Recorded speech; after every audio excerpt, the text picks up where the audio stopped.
As the 70s roll in, stability around the world has never been as shaky. Interplanetary alliances join together to seek ideological supremacy across both planets. Cultural shifts are uprooting norms that have been in place for centuries. Technological shifts have been changing how the world itself functions. As these shifts occur, life continues in the Seedbearer region, where a seemingly random group of people have come together to try and make sense of the nonsensical. This is Hazeltown Story. All right, so we have, I guess, our third entry in the series of We Didn't Start the Fire. It's technically the title of this, but what these are the Lola gets poked for lore questions about, since this technically takes place in the real world. Yeah, and Good title. I answer questions based on that, kind of on a whim, or if I have had the forethought to think about that before, I will answer the question. Man, or with a I will title make like that- something up at the spot. The title like that, you could write an isekai. Yes, it's not long enough. Anyway, so yeah, that is what we are. That's what this episode is going to be about.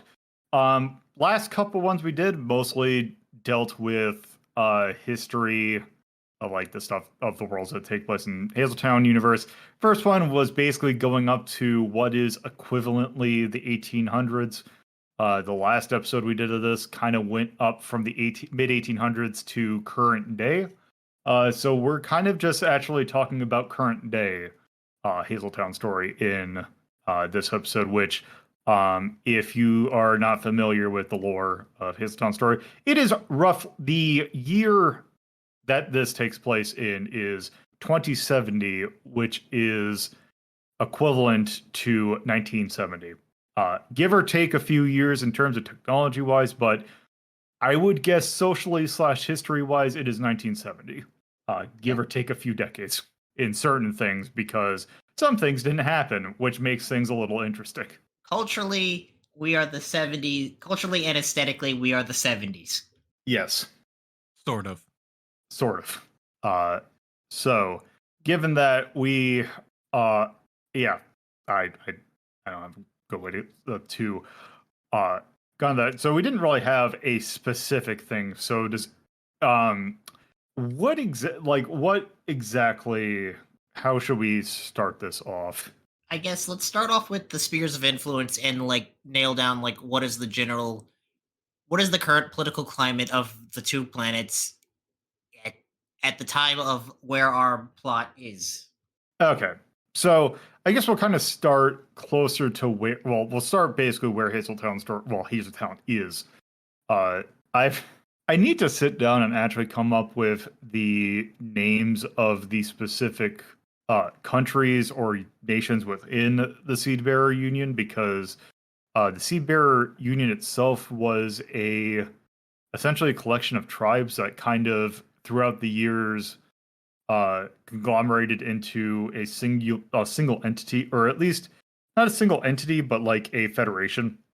Similar in case to the Iroquois or the Haudenosaunee. Those, but also like the Western Confederacy. If you're familiar with Native American politics, I guess. Kind of something like that. I have not. This is something I do on the side of my main job, so forgive me for not having some specifics in that mind. But essentially, the Seedbearer Union is part of a larger. With this being 1970, I'll phrase it like this: the Cold War is technically is not still going on. It is kind of at the height of it. There is still. If we're forgive a gross gross oversimplification of the Cold War, but essentially you have more communist side versus capitalist side, at least in our Cold War, with primarily Russia and primarily, for lack of a better term, the NATO unit or the NATO countries being the main factions of the Cold War. I know that is a very gross oversimplification of it, but as comparison to that, In Hazeltown's story, the Cold War is a little bit different because there is 3 major factions instead of 2. You still have for lack of a better because the NATO doesn't make sense in this because it's not North Atlantic, because it is more than just mostly Britain and France from Europe are the major players in that side. Italy is an interesting case because thinking of history of Italy and the fact that we did not have World War II, I'm putting Italy on the back burner for now. Oh, right. I forget we didn't have World War II. Yeah, so that gets a little interesting. Of the European, let's say Western European powers, Britain and France are the major players. In terms of that side, the United States is also on that side. For colored coding, we're going to call these the blue countries. Japan also is a member of that group because Japan didn't essentially get impeded by let's say US and European influence because they had their mindset elsewhere. Japan is a lot stronger than it was at that time, but also it is interesting the Japan itself, because the way that I see Japan going was if you think about early 1900s of Japan, right when they had their big nationalism boom, there was also the influence of, like, say, Japanese industry at that point. And since Japan at that point was bouncing between 2 different planets, Japan actually being the first country to, on its own, kind of backward or kind of reverse engineer a teleport from one planet to another. So they kind of had interplanetary, let's say, industry and just that on their mind. And the leader of the Remian side, or the other planet, basically really wanted that industry to survive. And they felt that if the nationalist kind of thing was going on, that would kind of interfere with kind of relations with other countries. So kind of industry won out on that aspect. So they didn't get defeated in World War II, but simultaneously did not have quite as big of a nationalism push. My God, this is how we know it's fiction. The industrialist side It is against the fascist. it is basically the industrialists are like, they are a major industrialist nation at this point, so they are also involved with this. I'm trying to think of who, like, they're the major also Nova Britannia, which is essentially the north, like basically Canada for lack of a better term, also is a member of that, although they're not as huge of a player. The US, Japan, Britain, and France are kind of the major players there. Red side, you obviously have both Russias because there are technically 2 Russias. They are the actual, like, original Russia. You also have the Russian colony that was on Remius, which, due to let's call it philosophical differences, maybe have split off. Kind of, they are having let's say creative differences with each other. Like you do. Leftist infighting. Yeah, it is leftist infighting, basically, which is why there's 2 arms, but essentially they are technically allied, although, you know, they are basically as allied as much as they don't like the West, or whatever the best term for that is. They also have some slight influence in Europe. They have basically what is the Castle Rock Republic, which is something that we didn't really talk about, which is how on Romulus, which is basically our Earth, there is it is mostly human. However, there are some populations of dragons within Earth. Iceland what essentially is our Iceland, or not Iceland. I keep on getting confused. Greenland. They are actually on the side of Russia because I figure they probably don't like Britain that much, considering all of Britain lore of them going against dragons. So that's more of a haha thing than a actual. I don't know. I just thought. So there's that. To be fair, never trust a dragon. Yeah, and there's also on the Remian, mostly on the Remian side that also China is also another major player on the red side, which due to some slight differences in history, Mao Zedong ended up dying in a shootout and is led by someone different who is a little bit more let's just say the Great Leap Forward didn't happen and some other things. So basically they are still a communist nation, but like they are actually more, I would say, traditional, maybe like closer to I guess Leninist, or not so much Stalinist, more close to the Lenin side. They didn't do they didn't do the purges and didn't starve a bunch of people. Yeah, the Great Leap Forward didn't happen. The landlord thing might have happened still, but I mean, they probably still. I mean, the Century of Humiliation probably still happened as far as everything we've seen. So possibly, but that also is something that unfortunately is kind of in the back burner because it doesn't have anything to do with the current plot. I mean, given everything you said before and how a lot of things still played out the same, the Century of Humiliation would have still largely been applicable. Oh, the Century, yes, the early 1900s and all that. 1800s to 1800s. Early 1900s. Oh yeah, that absolutely still happened. Yeah, because that was one of the big pushes for the Communist Party in China. Oh, like Britain kind of messing, like the opium trade and all that. Oh, it was a lot of things, like the Sino-Japanese Wars also. Yes, that all happened. Again, there's a reason it's called the Century of Humiliation. Yeah, China had it bad for a long time. Yes, and they still are. That happened. I'll just say that. So Russia and China are the major players on like the Romulan side.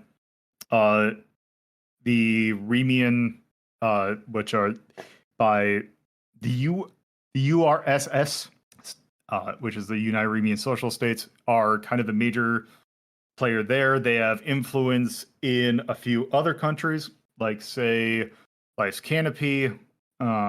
They are one of the major players in the war in the northeast of the country, or northeast of the planet, which are the countries specifically that were of the Heaven's Hearth region, which those three countries are March Nord, Valle Bianca, and Mane Solus. Although they more have the March Nord. Sometimes you make a name and you kind of can't remember where you got the name from. Yeah. March Nord, which I think is German. Yes. But yes, there are some countries there. They actually have quite a bit of land. Looking at the map that I've made, they actually have they have a good portion of the eastern side of the map.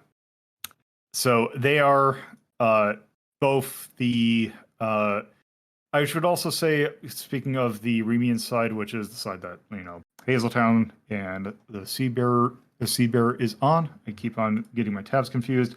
As not to be surprised, the region of Asahi Shima is Japanese controlled, and they all Japan and Mane Solus. Mane Solus is basically now at this point a puppet state of Japan. So Japan actually has a large portion of, or is the main sphere of influence for a good chunk of that planet as well. So there is a good amount of fighting between the blue and red. However, there is also the green, which is basically the faction that is the Lochian, or the former Locution. Now you've now changed the name to Lochian because the name Locus actually didn't make a whole lot of sense. So basically every other country is a member, or basically supported by the Lochian Empire, which is, if you remember the lore, it is the essentially the Lochian Empire is the race of the kind of shapeshifter people that have kind of been keeping an eye, basically the forebearers or the forerunners. I forget which term it is, but they basically have been keeping an eye on both planets. They basically had a massive amount of technological advantage for a good majority of time. They primarily have been propping up a lot of former colonies. For example, on the Romulan side, they are supporters of essentially what I've currently called the Organization of African Unity. So they've basically gotten a lot of former African, well, not former African, they're still African, nations, and basically have come up with essentially a uniting entity to basically give them a lot more power. So I'm gonna say less of like more of like, oh hey, do you want weapons so that America and others don't come down on you here, Yes. and not unless here do No. this instead. Just giving No, it is, hey, do you want help with, do you need assistance? You figure this out on your own. We will try and help you if someone tries to mess with your stuff. Yeah, I'm just heading that off at the pass. No, here. it is not. It is they are not like a it's not puppet state and colonization. It is, hey, we want to make sure that a lot of countries that were formerly colonized have the ability to become uncolonized. Have some guns, so when they come back, when they try to make another run at you, if they come here, we will help. Like they are also doing that with India, for example. But then also, the Sea Bear is a huge part of that. Wait, did India get partitioned into Afghanistan and India as well, or is it still just one giant India? That's a good question. That is a I'll come if I need to go to that region, I will come up with it, because that is again that is a good question. Again, sorry to spring that on you, but it's like, wait, it is like, okay, where's Pakistan and all that, but also, yeah, I was gonna say, did you mean Pakistan, Carnival? Right. But also that entire region, because also it's like, well, what happened with the Ottoman Empire and all those? Like, we're not bringing up the I country here yet, because that's still a good question. We're not gonna. The Middle East crisis is technically, that could happen. I haven't thought about it yet because I have other things to worry about. Not that that's not important, but man, this ain't my major job. This is a scope issue. If it becomes important, worry about it then. Laughs nervously. So yes. So Seed Bear is big in that formation too, so they are part of the green. So to kind of wrap the question around. Oh, actually I should mention before going back to Europe, there is essentially a line of countries that are supported by or basically members, or basically a part of the green faction. And if I look at the map, let me just go ahead, because there's essentially a metaphorical, like, I guess I don't know if Iron Curtain would be the right word, but there is definitely a line, although it is not so much a broad red-blue line. It is a green line that basically is the division of like that. So we're going to so it is the Nordics. So let's call this, so of Europe, the ones that are supported by the Lochian Empire are, let's see, Finland, Sweden, Norway, Denmark, Germany, Austria, Belgium, Netherlands. Oh no, I need to zoom in a little bit more just to play it safe. So going down, so Denmark, Germany, Austria, Switzerland. Well, Switzerland is, I don't know if Switzerland technically would be, because I think that they'd still be neutral. But yes. Okay, that's an actually interesting dividing line, because I guess technically it would stop at Italy, because you also then you're going down into Slovenia and Croatia, and that I feel like those would be more on the red side. But yes, You do also have, so there are some European countries that are more supported by the green side. Germany is a major one, but also the Nordics. And then basically, again, you'd have anything to the east of that is supported by essentially red. Anything east of, or west of that is blue. So you'd have France. Spain is also an interesting question. Yeah, that was a fun little test bed for World War II. Yeah.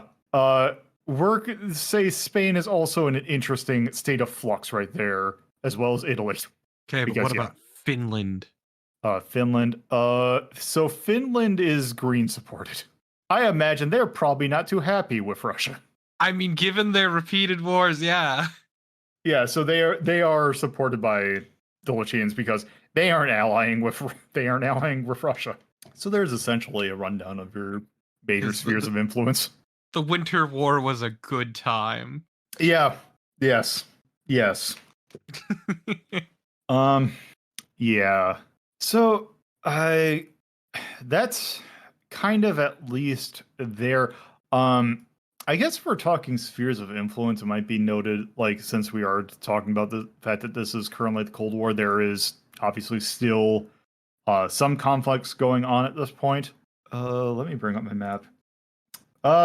So Vietnam is an interesting thing because I'm just thinking because this is 1970, so naturally, and it is Western focused, so Vietnam is kind of a non-issue for a majority of things because that essentially is a France issue, and maybe, I don't know, Australia. Oh, that's right. So the United States never stepped in. The United States doesn't give a shit about Vietnam.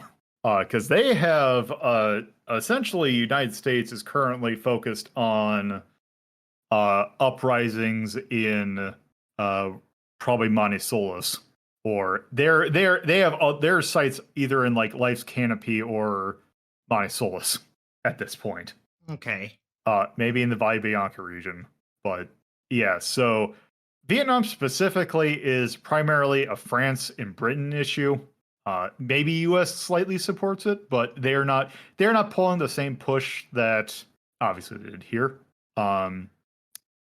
The major kind of proxy war thing going on is the War of the Heavens Hearth region, which is Marsh Nord, Valle Bianca, and Manisolos.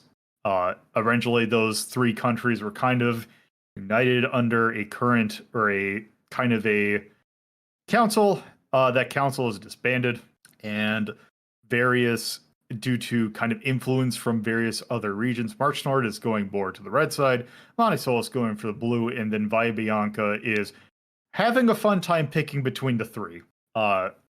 In there specifically, and this actually might tie into another question I know we were discussing, it is either, well, do they become more of a Marxist communist country? Because they were already a communal-ish country, kind of the same way that Serbia was. Do they, kind of ally themselves with Japanese and kind of take on a more capitalist kind of thing? Or alternatively, because I kind of feel that so Valle Bianca and Moonbeacon technically still had on a technicality, they were still historically theocratic countries of a not so much a monotheistic religion, of an animist religion. So they were they're animist like religions. And at some point, like, they had started to become a little bit more secular. So it was think Iran pre-revolution. So before the United States and Britain fucked them. Yes. So they're currently in the state of that's collapsing. And are they going to essentially, the major faction that is going to kind of deny the other two is basically let's go back to being more non-secular. Essentially, the secular, like, that faction is essentially dead. So they're having a fun time figuring out what's going on there. There is some effort to try and restore that faction, but right now it is looking like they are not winning. Still in Valle Bianca, it is the hey, let's go to like the more traditionalists or green side is winning, but yeah, there's still currently conflicts about that. Let's see. Aren't that in like where you would have like alliance, like, or where there's like when two factions rub against each other, country like wise, like Moonbeacon in particular has some little skirmishes here and there. Baby border skirmishes. Yes. Yeah. That's kind of I think at that point, maybe the major kind of, let's say, wars at that point. I think we might have mentioned the Troubles are still going on. Yay! There is nothing that was going to stop that because Britain and Ireland or the UK and Ireland are still there. IRA's eating good. England is still Ireland. there. And The England and problem- Ireland are doing England and Ireland things. I guess like you had still fun things of like countries intervening with each other. Like you do. Same as it ever was. Fun CIA KGB stuff. Hell yeah. Okay, when was MK Ultra? 1960 to like 19. Oh. Let me look again for exact dates, but MK Ultra lasted a lot longer than you would think. I would say that probably was happening. Except in this case, testing the limits of 1953 magic. halted in 1973. Oh yeah, ooh, that's right. It started in the 50s. So yeah. Yeah, so this would have been more testing the limits of magic. Okay. Yeah. Also, which nothing good can come from that. Also, a key point on that, also to remember, is this is also a world that has not seen a nuclear strike yet. Oh right. Oh. Nuclear weapons exist. No one has used them yet. I look forward to MK Ultra giving us Akira somehow. Yeah. Because like the problem is magic and psychics are real here. Yes. Yeah, that's fun things. I'm trying to think what else was going on in the 70s at this point. I would imagine that, well, so the thing is, Sun's Bounty, which is the US's southern like neighbor in this universe, would be a lot less. They were not as screwed over as Mexico was, so they can actually fight back, and they have been actively itching for a fight, so they haven't been poking around as much. The other two, like, they probably have been poking around in other areas. Let's see. Yeah, I think that's kind of.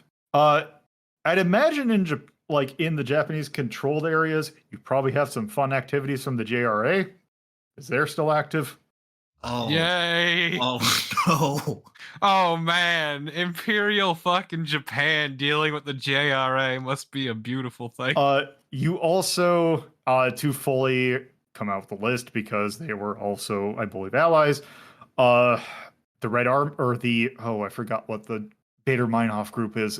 It's something Red Army, but the German group, they're active, because Germany is more, because essentially with Germany, they didn't, their history essentially, they kind of, due to Kaiser Wilhelm never taking power, they kind of skipped the fascist era and went straight into the current federal or whatever, like federal republic, I guess is technically what the technical term for what their current state is. Because essentially one of their former, or basically Kaiser Wilhelm's father, who there's a lot of speculation about him. I want to say it's Wilhelm, or it's Frederick the Third, I think was him. He was primarily much more liberal than his father. So what happened there essentially is due to the fact that tried a lot of liberal policies that kind of collapsed. They essentially went straight into during the 30s. They kind of had the Spartacus Revolution kind of thing going on there. They had their fun 30s moment with like everyone else did, and essentially kind of turned into what they are now. Yeah, I was gonna ask. You said Wilhelm II didn't reach power. He so essentially he was I want to say he was on the throne for like, or he was like in power for like 60 days, and then he had a stroke. Like Okay, he ended up dying. I then think. what happened to Otto von Bismarck? Otto von Bismarck got shot in this universe. Then what happened to the unification of Germany? Yeah. Because that wouldn't have happened.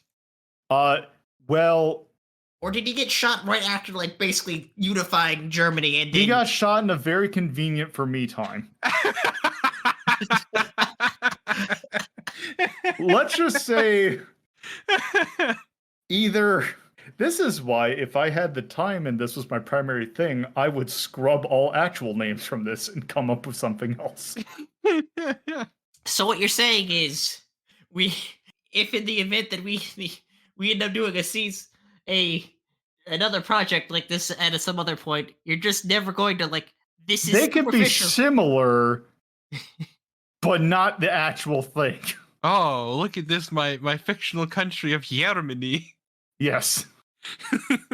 Yes, my OCs, my original countries. Just the conveniently, we're unified and let's Bismarck do is alternate dead. history in a way that doesn't take me 7,000 hours to come up with stuff. Yes, Colombia. Not America, Colombia. Yes. Not that Colombia. But yes. Trying to think what else. As we've kind of established, Nixon's current president. Ugh. Reagan's currently the governor of California. Ugh. Is this before have the Black Panthers? When do we thing assassinate Reagan? I mean, yes, but have the Black Panthers another thing and got the gun laws in for California yet, or is that still? So technically, because I think that was late 60s when that happened.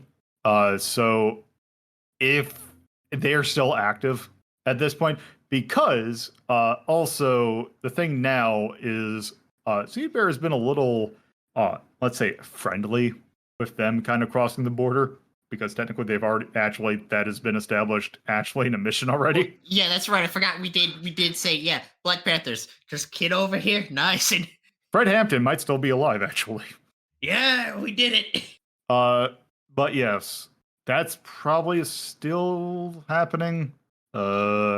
Now, actually, one thing that I was thinking, because we were wanted to talk about religious power, I guess at this point. I do know that if we're just specifically talking about the seed bearer, like, the Catholic Church would probably be about as powerful or has much of an influence as it currently does, or that it did in the U.S. at that point. Seed bearer has basically told them to go away because they are not dealing with any of their school bullshit. And if anything, they might have intervened in Nova Britannia with, the fun stuff that's getting unearthed in Canada right now. Yeah. They might have intervened on that. Say, no, you cannot do that. Shook that they would intervene on that.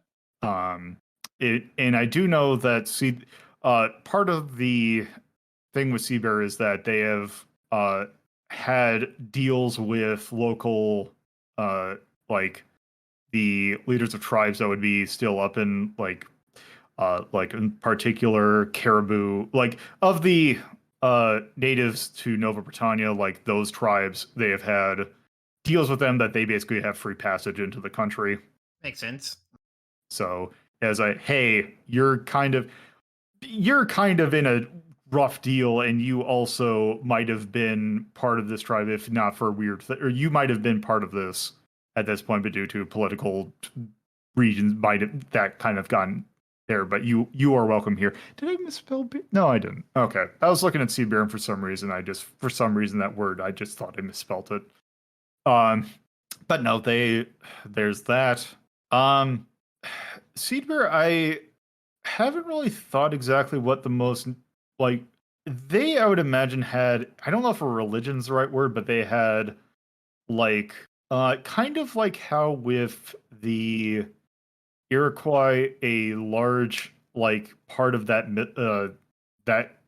like the mythos behind of the Iroquois, well, not even mythos, the history of it, They have a large respect for the Great Law of Peace.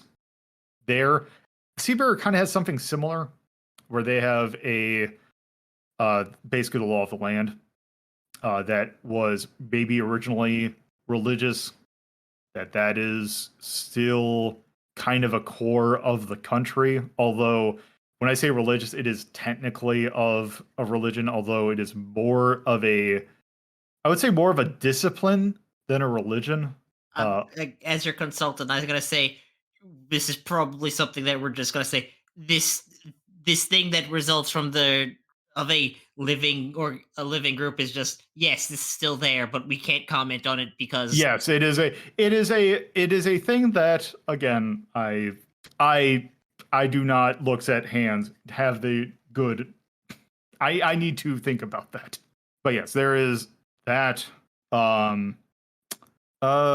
Like I'd imagine, like I would imagine that Christianity did not permeate. Like I'm sure it's still there, but it is definitely not like a major. Like I would not call it a major because also, they would probably not like a large majority of like how Seabear like it is a fairly. I don't want to use the term progressive because it's just they were already pretty open with a lot of things that Christianity might not be open with. Like in terms of like say gender and stuff like that. And go ahead. And to be fair, that you could probably find forms of Protestantism that like are more in line, or just general offshoots. Yeah. Yes.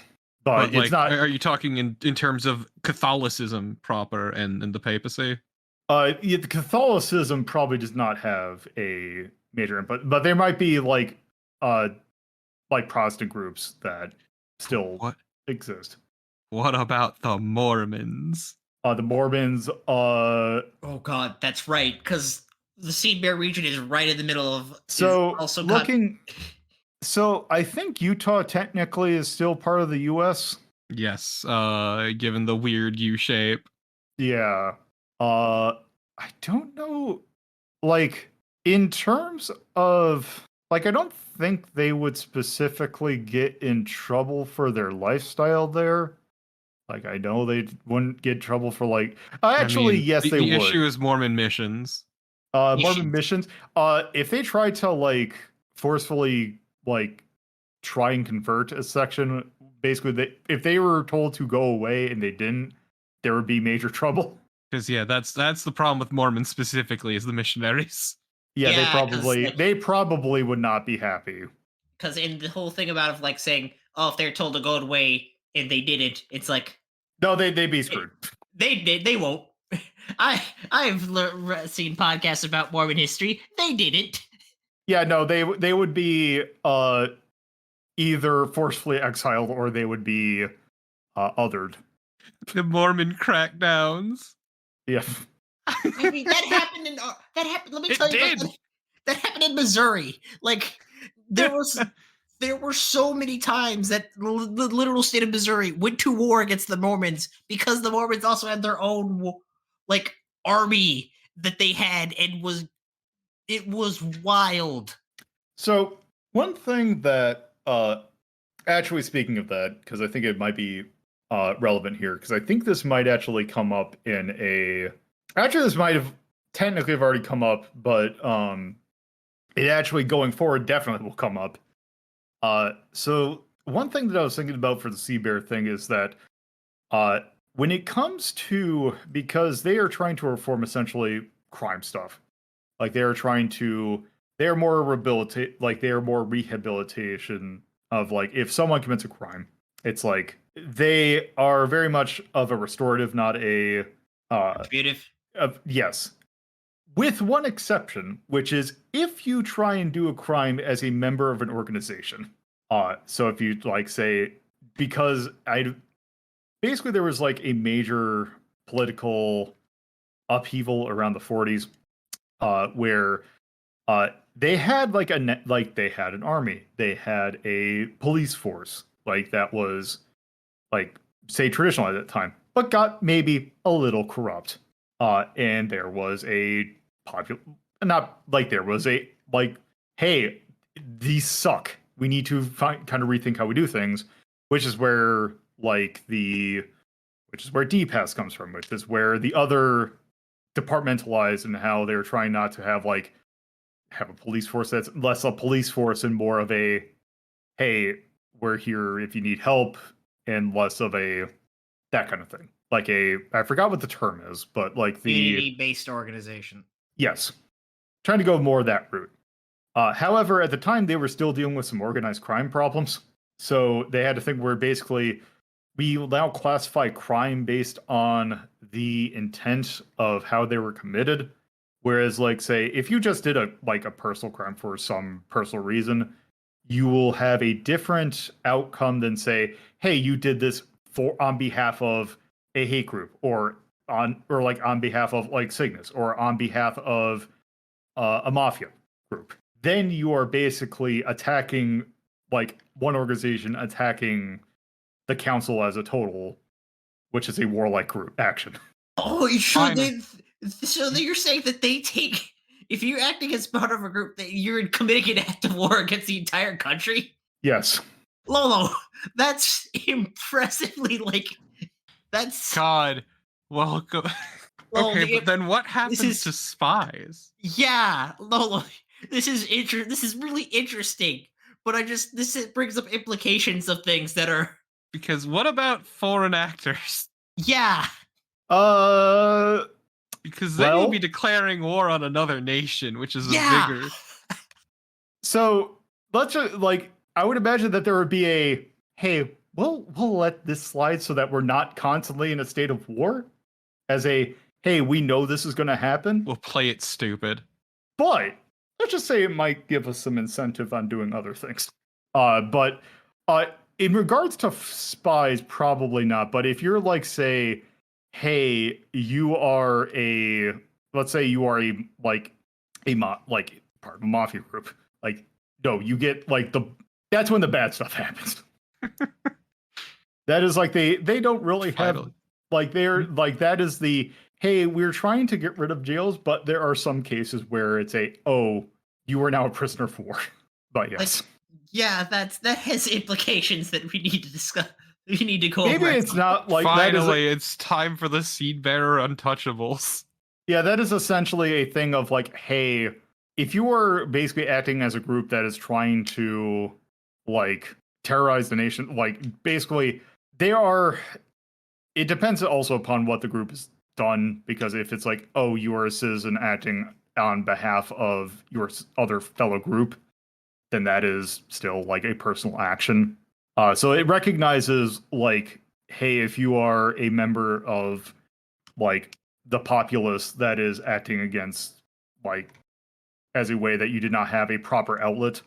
Yeah, if you're doing a revolt, or a protest or a riot, that's different than, say, if you are a member of an organized group that is trying to defraud, trying to do a bad, a very specific bad, an extortion or a racketeering. The seed bearer untouchables. Oh boy. Yeah. Well, I mean, there is the home card. It's true. So yes. I would imagine if you are a member of especially an external religious group trying to force yourself among the local populace, you are going to get the home guard after you. Just the image of the home guard gunning down the Mormons in my head. God. That is the the Catholic Church tried to hide something. This local priest tried to do something. Well, this is getting lit on fire. Yeah, I was gonna say the home guard doing fucking raids on churches and burning them is amazing. That's an image. Man. We heard you touching kids. Knock, knock, motherfucker. Think fast. I mean, yes. That is, yes. Oh man, that's gotta be a fucking nightmare anytime you see the home guard then. Well, that's the fun thing, is that the home guard is because also there is the back bit that I think we covered when we were doing the first one of Toby, which is basically just members of the. I need to bring up my I should have brought up my document because I have a document that's about what the term was for the. It's just like, man, normally we're good at handling things on a personal scale, but the second you're part of an organized crime group or some sort of, religious group or cover up, boom, gloves off, rights gone, you get gunned down, baby. It is something. No matter what state power. It is the hey, we are done with this. It is basically the yes, we want to clean up and we don't want like major fractions to crack down against personal things. But I was gonna say I figured it would be a case of they only actually properly bring in the home guard for raids, but on an individual scale, they try to handle it better. Yes, like if you do like a small crime. Well, no, I'm talking about part of groups because there are people who could be, roped into it for any number of reasons. Yeah, and then have a better choice. Like, yes, it is more from probably more from from the prosecution angle of like, hey, this is where like sentencing would be. That it gets more of a thing, less investigative. Okay, but what about having one of the home guards stationed on a building away from a church sniping a goddamn priest? They probably wouldn't do that specifically. Look, we haven't hit full Helsing yet, and we don't have the equivalent of Father Anderson showing up. Yeah, no, it's fine. There would just be raids. It's okay. Yeah, it is the thing of like, hey, we are going to like if we suspect that you were like oh, you are doing something especially in particular if there's like human lives at stake, or like if you're like hoarding something, that's mostly fine. Like this is when you are dealing with like abuse. I just like the image, just the idea of just the nickname for the home guard being the door knockers. I'm trying to think of where did I have this go? I had a list of like all the different organizations of like essentially what is. But basically, their big thing is targeting execs and higher ups rather than in individuals like smaller rank. The rank and file are handled on a more individual level, I'd assume. So long as they don't put up a fight. Yeah, because like a majority, of DPass, like the only people that are armed are basically home guard, which are basically the military part that is basically there because we kind of got rid of our standing army. However, we're right next to we're right next to America, so we need something. They're basically the SDF. Yeah, they are the SDF. They are. Okay, hold on there. That introduces a whole other set of problems, but yes, obviously, but yeah, I was trying to come up with an equivalent. Yeah, it is. They are. I would actually. They're more of the like National Guard in terms of they technically carry weapons, but also it is mostly ceremonial. And like most of the ones that carry weapons, like Toby, for example, basically carries his gun because he's out in nature. He's out in a national park sometimes. It's literally meant for handling large animals. Yeah. Yeah. And there is I kind of imagine their philosophy of using weapons is similar to how GIGN basically, because I remember reading or listening to an interview with one of the things where basically the reason why they actually still used revolvers was because it was this is a weapon that kind of sucks to use, and if you had to draw this, you messed up. It's actually going into what is it? Disco Elysium. It's what I liked actually about Disco Elysium specific law enforcement is that their guns were unwieldy to use and took a lot of time to reload, specifically so you had to think about what you were shooting. Yeah. Like for the people that carry, it is usually they're not handed like submachine guns, they're handed like this is a rifle that you need to make sure what you are aiming at. Where the hell is this document? I'll find it at some point. But yes. Oh, here it is. Let's see.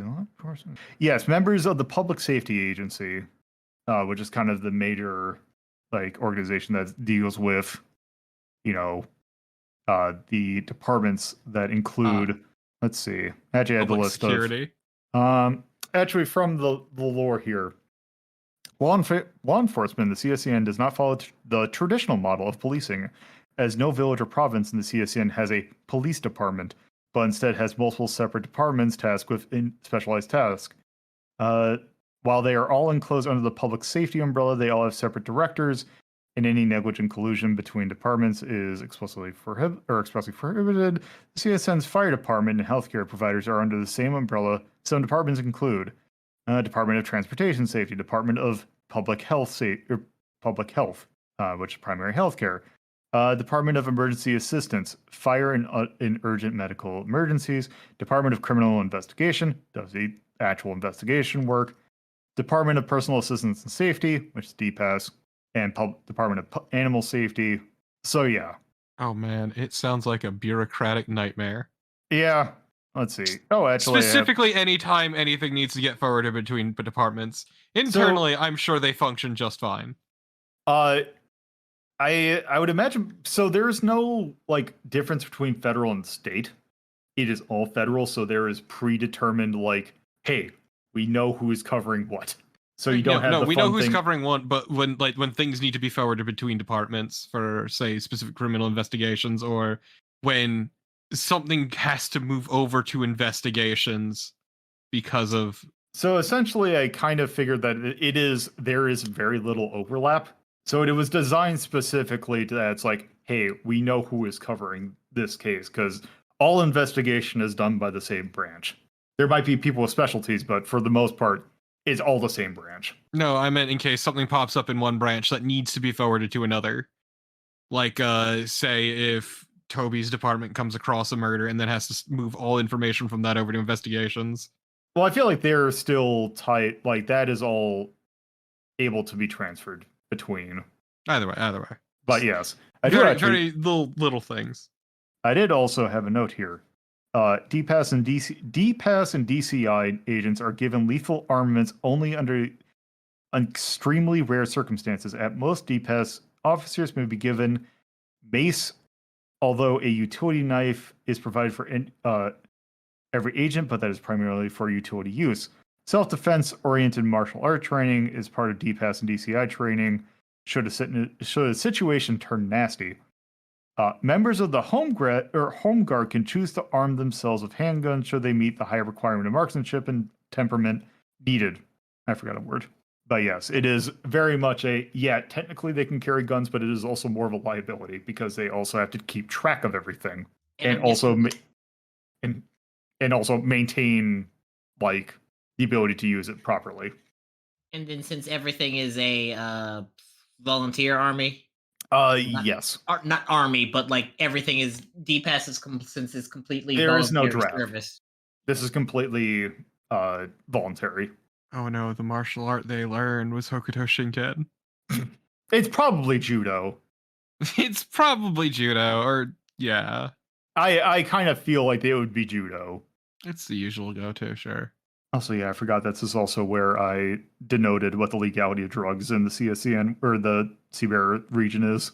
Isn't it basically pretty much the act of using drugs in itself and possession in a personal amount is completely legal within the CSN. However, distribution of intoxicant is heavily regulated to facilities where they can be enjoyed safely. Home possession is legal, but heavily taxed.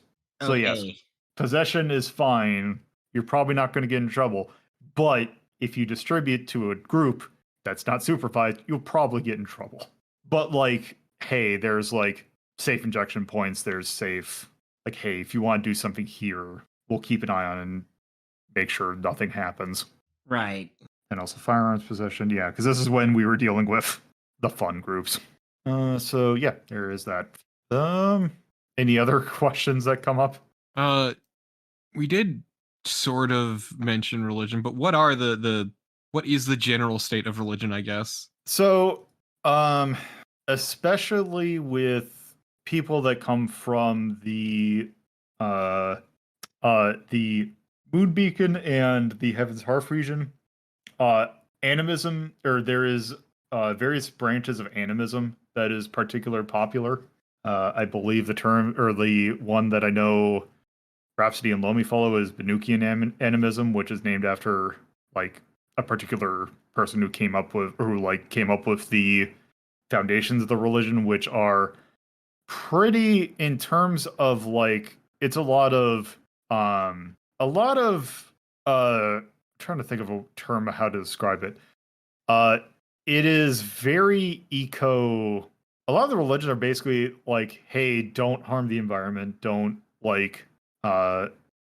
be self-destructive. Don't be a drag, man.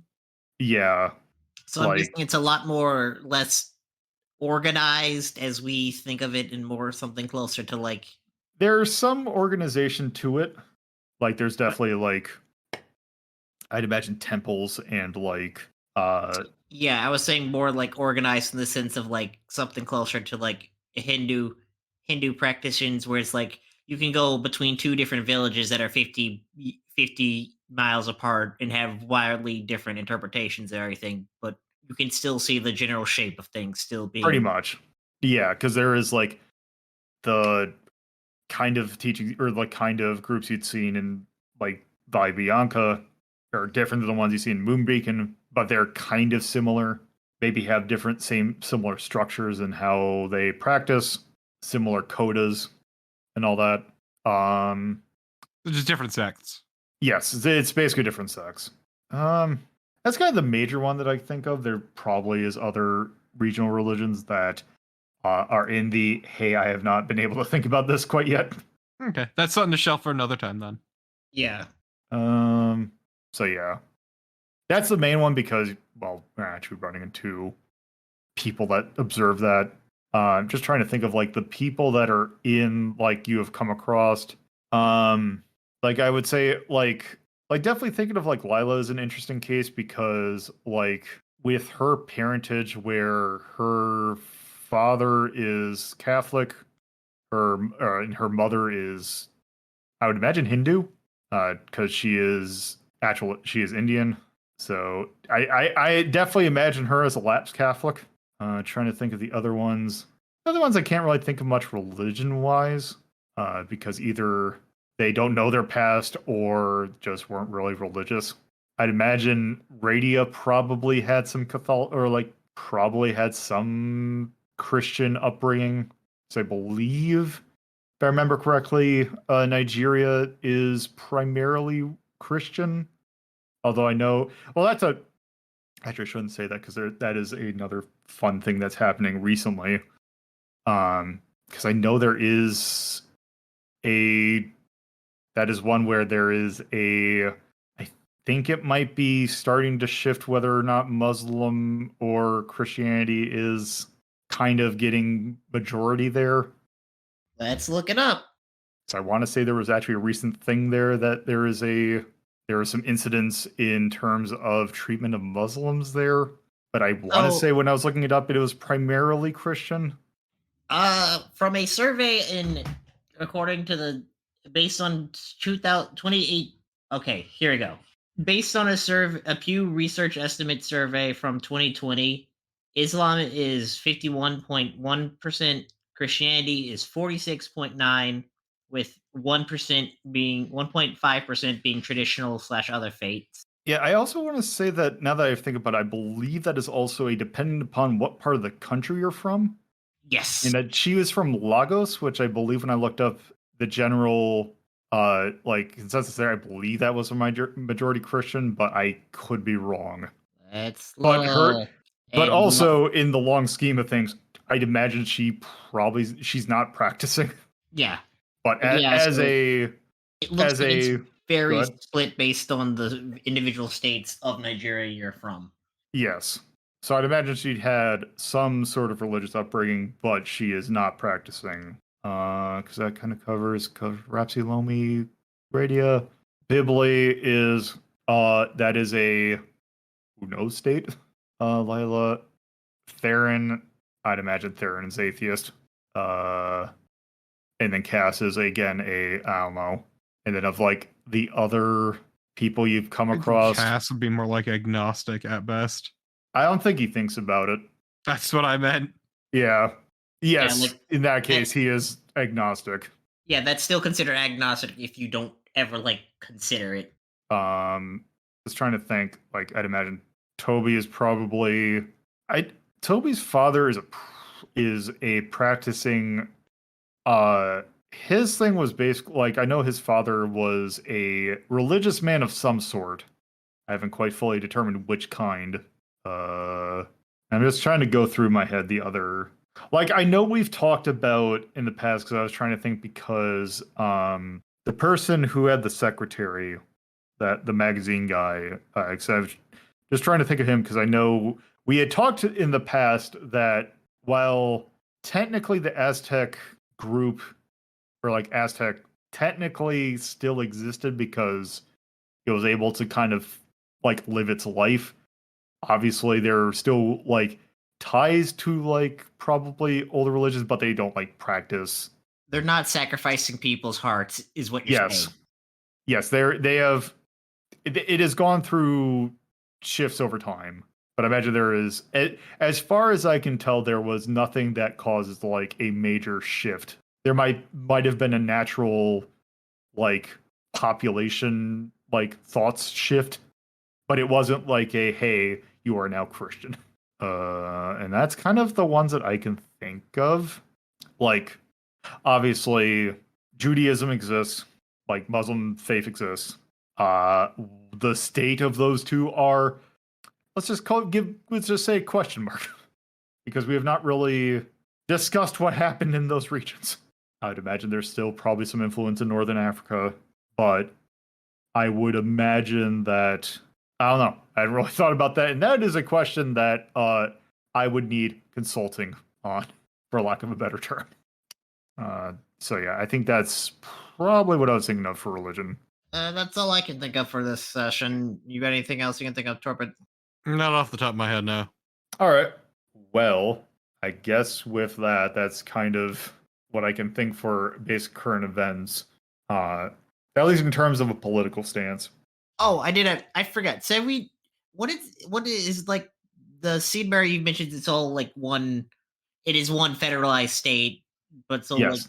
is there a head of state in the same way of like a prime minister, or is it So more? there is actually a because I always found the concept fascinating. It is actually it's not called the triumvirate, but it is a multi head of state country. I would imagine probably 3 or 4 heads of state. I haven't really decided because it has not come up yet. But essentially, there is not a singular head of state, but there is a mini hey, we need a figurehead to kind of solve, like, we need a singular point, so that if we're stuck on something, we need like a tiebreaker, or we need a representative.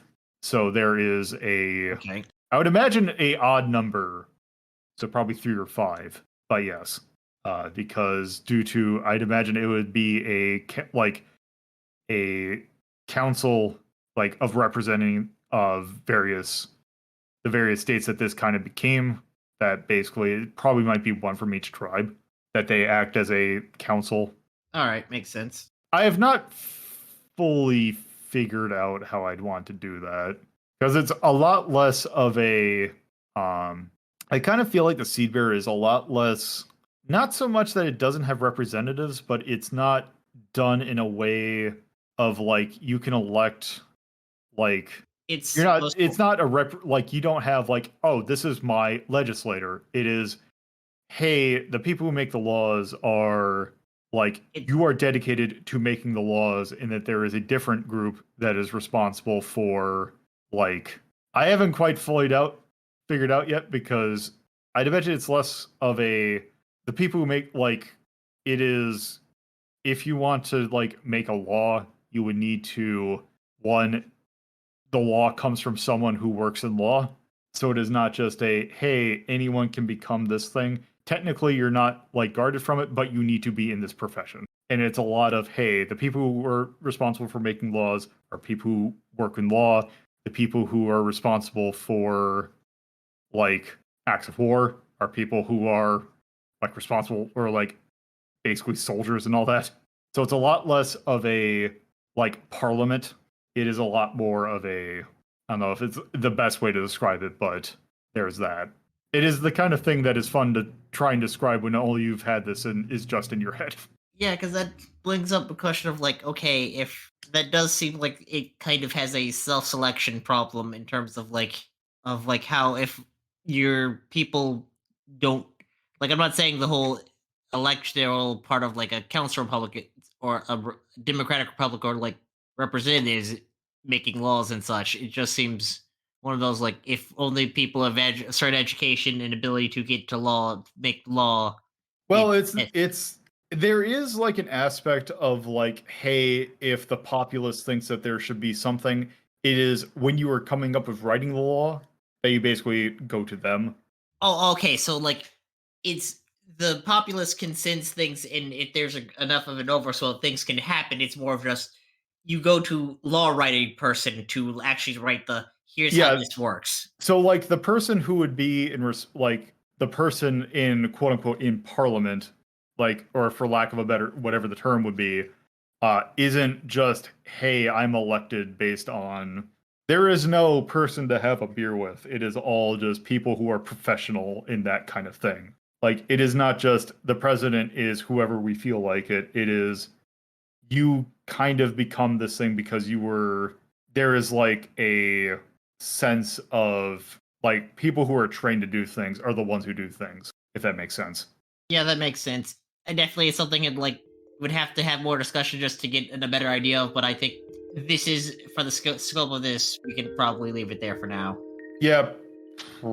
Yeah. Probably. This we already. Yeah, I think it's probably a good enough discussion for a single one of these because I'm sure this is not going to be the last. But yeah, I think that was a good session. So I guess with that, thank you all for listening. Right. Bye. Thank you for listening to Hazeltown Story. If you would like to get updates on this show and many other shows hosted by me, LoloDePuzlo, you can follow at Hazeltown Story on Twitter. And if you would like to get to know me more from a personal standpoint, you can follow my personal Twitter at LoloDePuzlo. If you would like to watch this be recorded live, you can go to twitch.tv/LoloDePuzlo and follow the channel for notifications of when this show, as well as other shows like Retro Rank Rhapsody, are being recorded. If you would like to add this podcast to your podcatcher of choice, you can search for WLDP Hazeltown Radio and find us on most major podcatching search engines. Or you can manually add rss.hazeltown.life to your podcatcher. Thank you for listening, and I hope you come around for the next episode.